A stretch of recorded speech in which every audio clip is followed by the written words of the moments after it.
So ayun, what is up and good day everyone. This is me Greg and welcome back to my channel. Ngayong araw po na to, share ko lang po sa inyo no. Mas lalo ko lang pong napatunayan na totoo po pala yung tinatawag natin na overport no. Yung sobra-sobrang napalaki natin yung ating mga ports. So eto mga kaibigan, stock ay hindi pala stock. Ito dating two cylinder head na to, dating nakakabit sa 200cc na build ko. Kaso nga lang nagpalit ako ng head dun sa 200cc ko, kaya tinanggal ko 'to, no. Ngayon eto, sinubukan ko siyang ikabit dun sa 125cc ko na motor. Then nung kinabit ko siya dun sa 125cc ko na motor, ang naging problema, ayaw niyang matono, hindi maitono yung aking motor, yung aking karburador kahit anong gawin ko. First time ko yun na nahirapan magtono ng karburador, ayaw talaga. Then ang ginawa ko, nung ayaw nga niya maitono, pinalitan ko, 28mm yun pinalitan ko, kinabit ko yung stock. Yung stock na yun, nakikinabit ko, ayos yun, bago. Kaso nga lang ayaw pa rin talaga matono. Then, pagkatapos kong ikabit yung stock, kinabit ko na naman yung sinubukan kong ikabit na naman yung 28mm na karburador. Kaso nga lang, nagpalit na ako ng mga jet. So, kahit anong gawin ko, hindi ko talaga matono. Konting adjust mo, sobrang lean. Konting adjust mo, sobrang rich. And ito masama. Ito napapansin ko sa low RPM, ang nangyayari ay lean siya. Pero sa high RPM, sobrang rich naman niya. No, ayun yung nagiging problema sa kanya na hindi ko magawang solusyonan. Kahit magpalit ako ng jet, nahihirapan talaga ako. So naisip ko, subukan ko kayang ibalik yung stock na na cylinder head. Then nung binalik ko yung stock na cylinder head, umayos uli yung motor.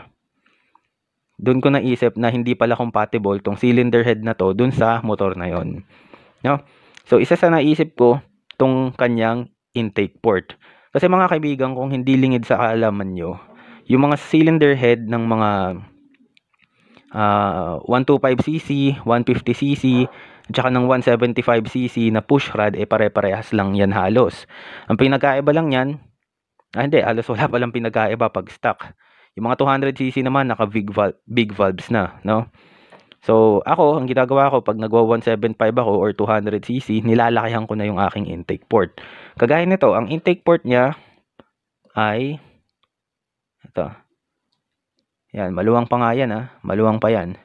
Pero ang intake port na niya, yan, nasa 30mm mahigit. Mahigit 30mm, nasa 30.5mm na to. So malaki na yon dahil nga ang stock niya ay 28mm lang, no? Kaya nga nung kinabit ko dun sa 125cc, hindi na siya naging compatible. So bakit ho siya hindi naging compatible? Pagka po tayo kasi ay naglalaki ng intake port, tumataas po yung volume ng air na pumapasok dun sa ating makina. Kaso nga lang, pagka yung makina natin low displacement, kagaya na lang ng 125cc below, syempre mahina po yung higop ng kanyang mahina po siya humigop, no? Mahina po humigop to. Pag nilakihin mo yan, hindi naman lalakas sa higop yan Mangyayari lang yan, tataas lang yung volume na naka-stack dyan sa ating intake port papasok dun sa ating engine or dun sa ating cylinder.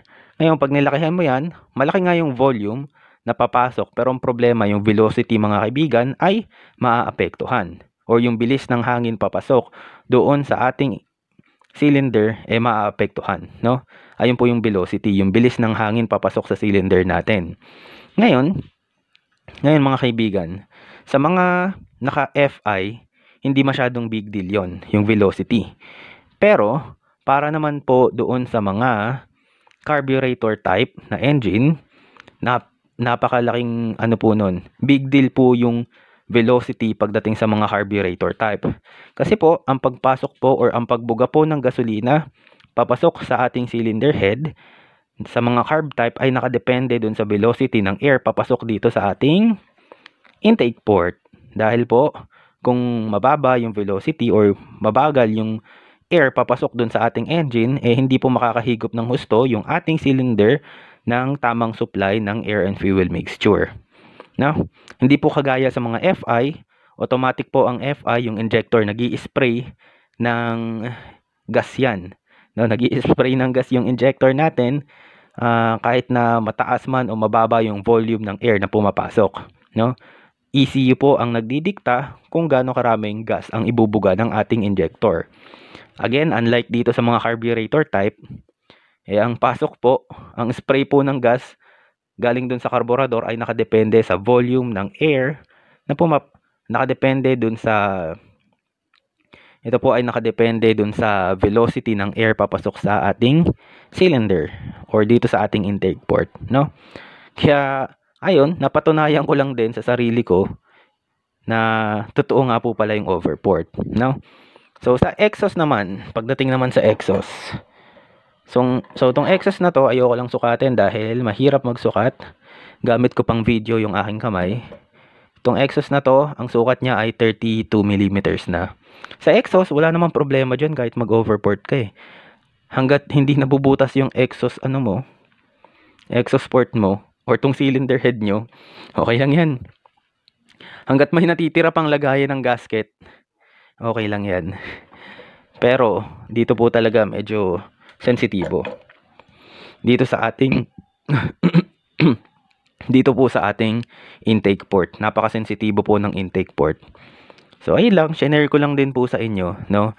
Kasi alam ko may mga kabataan na talagang nagpapalakas sila ng motor, gustong lumakas yung motor, nagpo-port and polish. Goods naman 'yun. Kaso nga lang, paalala lang to na may limit din po yung pagpo-port and polish natin, no? Ang pagpo-port and polish po nakadepende po. Wala namang wala naman talagang overport or maliit na port eh. Lahat naman po kasi yan talaga nakadepende dun sa piston displacement nyo or yung CC ng engine nyo, no? So ayun lang, maikling video lang po, isang munting paalala lang para doon sa mga nagpapalakas ng motor kagaya ko. Yun lang, maraming salamat sa panonood. Ewan ko kung pinanood nyo ba to hanggang dulo. Pero yun, thank you so much for watching my videos. At sana nakatulong tong video na to. At sana naging informative to para sa inyo. Yun lang po. Maraming salamat. Babush.